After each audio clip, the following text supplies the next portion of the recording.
Be informed, be inspired. Join us for the Pregnancy, Birth and Beyond show. Tune in and listen for both modern and ancient wisdom on all things maternity, parenting and sacred women's business, right here on the Pregnancy, Birth and Beyond show.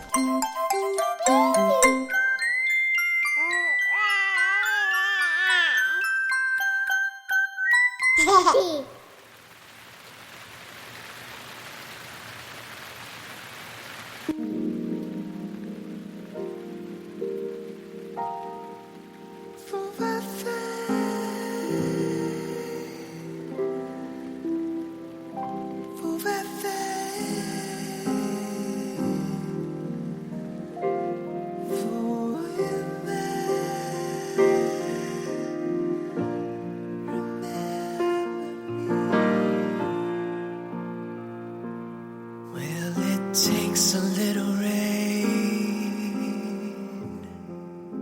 to help the flowers grow,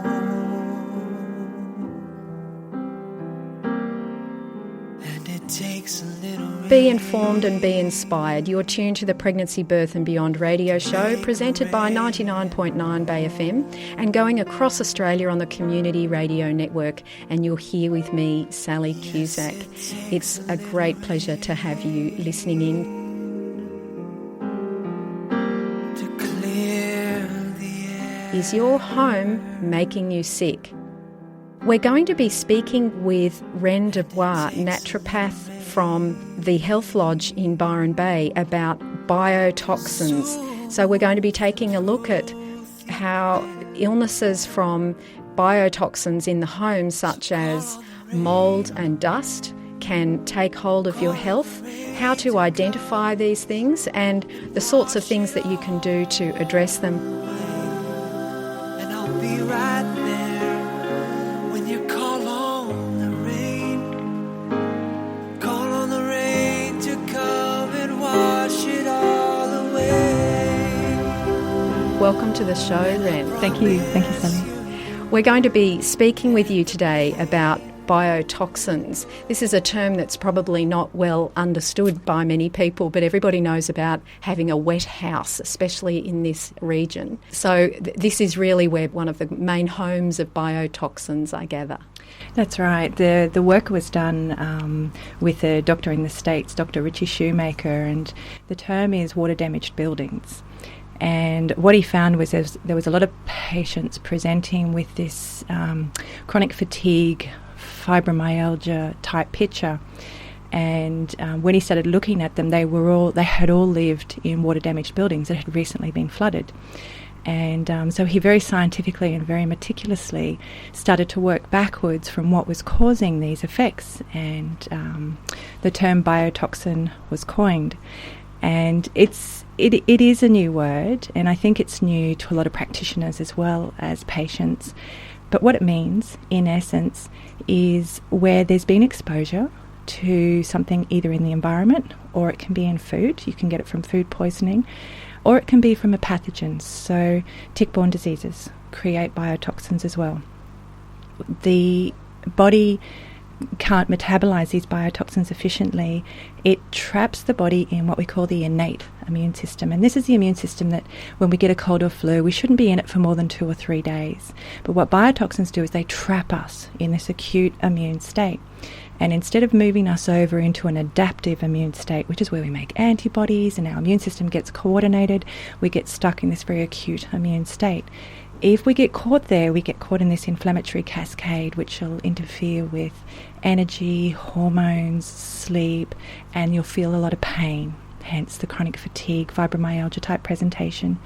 So what we're finding now is a lot of our chronic fatigue, fibromyalgia patients have been exposed to biotoxins, and they're stuck in this innate immune system state. And if we start to bind those biotoxins, the patient's immune systems can start to function again, and they start to come out of the fatigue or the fibromyalgia. But there's one step prior to that, and that's making sure you're not re-exposed.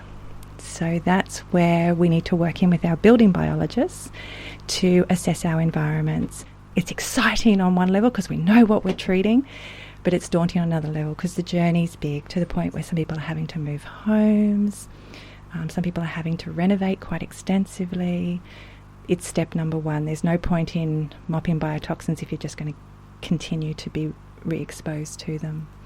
So that's kind of biotoxins in a nutshell. So just to summarise, biotoxins are things like exposure to mould, dust, tick-borne disease. Yeah. It can come from bed bugs though, midges. Yeah, it's a bit broader than tick, but tick's got most of the attention. Oh, so if you get a bunch of midgie bites, you could end up with a... You can, depending on what the midges have infected you with. So it's usually some sort of infective state. And most pathogens, Epstein-Barr virus, can produce quite nasty biotoxins. There is another part of this map of illness, and there is your genetic predisposition.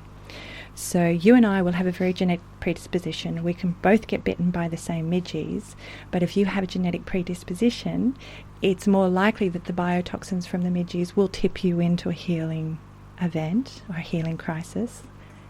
Whereas if I don't, I'm less likely to express. And so there's about a dozen variables in there. I really quite simplified it.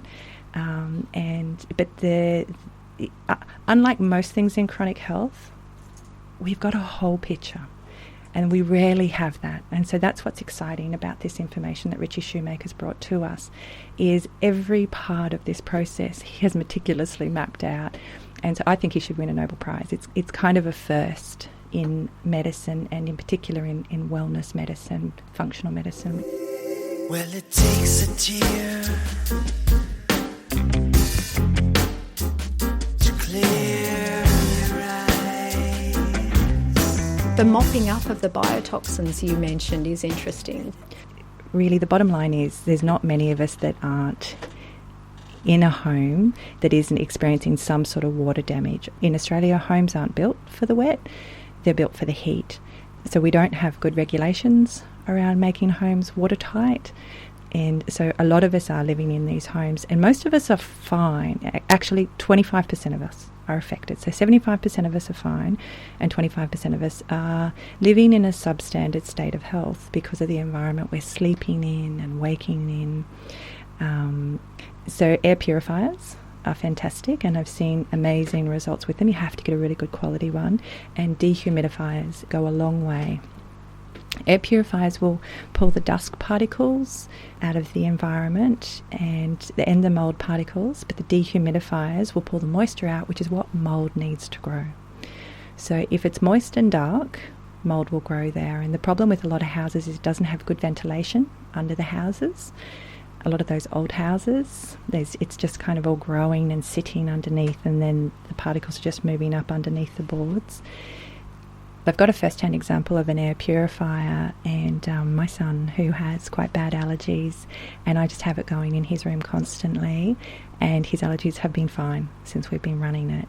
Now, there might be mould in that environment, but there definitely is dust that's tripping him up.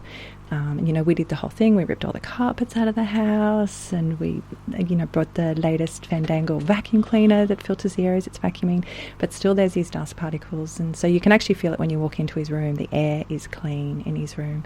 So there are some individuals that are just going to need that extra filtering of their environment. The other way to bind and mop is internally. So once you've established that your external environment is clean, then you can go on and clean up the internal environment, the biotoxins. And so we use binding agents for this. The medical agent that's being used is cholestyramine, and it's an old-fashioned cholesterol medication. And it binds up the toxic bile in the bowel. And it has a very strong negative charge, so it can bind on to these biotoxins and you eliminate them. It will bind onto fats as well, and there it is. Its journey, once you start this, to keep the fats balanced, to keep the endocrine in place. And so you really need to work with a team that knows what they're doing around this before you start this. But there are some beautiful herbal binding agents which I often start patients on before we move on to the cholestyramine, and that's more the doctors that'll prescribe that. And charcoal, activated charcoal, has a negative charge of, we think, about 50. So half as effective as the cholestyramine, but is quite effective. There's another beautiful product called Toxaprevent. It's a zeolite. It's a very clean, very pure zeolite. We don't know its charge at this stage. I'm sorry, I don't know what a zeolite is. So a zeolite is a mineral that has an affinity to bind to positively charged substances like biotoxins. So zeolite holds the negative charge, the biotoxins are positive, and if you bring them together they bind, and then you have to remove them. So usually you do that by pooing them out or weeing them out. You can sweat them out as well, but you want to bind them before you move them. So these are why we use the term binding and binding agents. And they'll all work in the bowel predominantly. So with charcoal, for instance, because that's something we've used as a family for a number of things, it's particularly good for gastric upsets. Beautiful. My son, who gets asthma sometimes, he's used it for that, or and it sinus works? style. There's so many other things we do as well that are effective that we tend not to always use it. So it's a bit hard for me to say, but it certainly has helped with kind of watery eyes too. Yeah. And so it's that binding effect that it's having predominantly. but is it also sucking up all the good stuff that you've eaten? Yes. That's what I worry about. And so you always want to take your binding agents away from food. So when we use these binding agents, we'll often use digestive aids to make sure you're getting everything you can out of your food at the time of the meal before we come through and bind. So you would always do them away from food. So like 2 hours later or something? Generally, I say first thing on waking, last thing before bed. Okay. So you're eating in the day and you're binding while you're sleeping and when you first wake. So 2 hours is plenty. 30 minutes with activated charcoal would be more than enough. You certainly wouldn't swallow your supplements with your binding agents. So the binding agents are always done empty tummy, away from food. There are some beautiful soluble fibres that also bind. So your veggies, all of your green leafy, they have a very mild binding effect as well. So it's definitely worth considering diet in this picture as well. And psyllium, does that help? Yep, it will. It has a very mild binding effect. Right, and just helps with overall bowel health. So that's right. That's going to help. Because you're binding these toxins, which are predominantly sitting in the bowel, and that's why the whole leaky gut picture starts to become a real problem, because the toxins are leaking then into the bloodstream. Wow. So, yeah, it becomes really complex the longer you've had it. Call on the rain, call on the rain to come and wash it all away. And I'll be right there when you call on. You're listening to the Pregnancy, Birth and Beyond show, and I have the pleasure of speaking with naturopath Reine DuBois about biotoxins, which generally refer to, the most common of these are mould, dust. The body can also create biotoxins in response to tick and other insect bites, but we're speaking with particular reference to living in water-damaged buildings and the mould that can develop. Are you able to give people a rough idea of the kind of thing to look out for in their own home and also within themselves before they need to feel concerned about this? Yeah, it's a tricky one again, because 75% of us aren't affected. So there can be 4 of you living in the house, but one of you is just not coping. Mm-hmm. That particular member of the family should probably be considered as sensitive to the environment. And so the best test is the canary in the mine. Who is the canary in the family that starts sneezing as soon as it starts raining, that can't get out of bed, that goes, "Mama, I can't go to school today"? That's probably the biggest sign that possibly you've got one member of the family that's sensitive. If 2 of you go down at the same time all the time, it's probably 2 of you that are sensitive. There is a really lovely online screening test that you can do. It's $15, and if you fail this test, there's a 96% chance you're currently exposed to and dealing with biotoxins. So it's probably the best test to do. Most patients, we get them to sit down and do it while they're in the clinic. There is, actually, I saw the stat today, it was 96%, but I think there's 24% false positive. So you could pass it but still be exposed to biotoxins. But if you go onto the Ritchie Shoemaker, it's called Surviving Mould, and it's spelt the American way,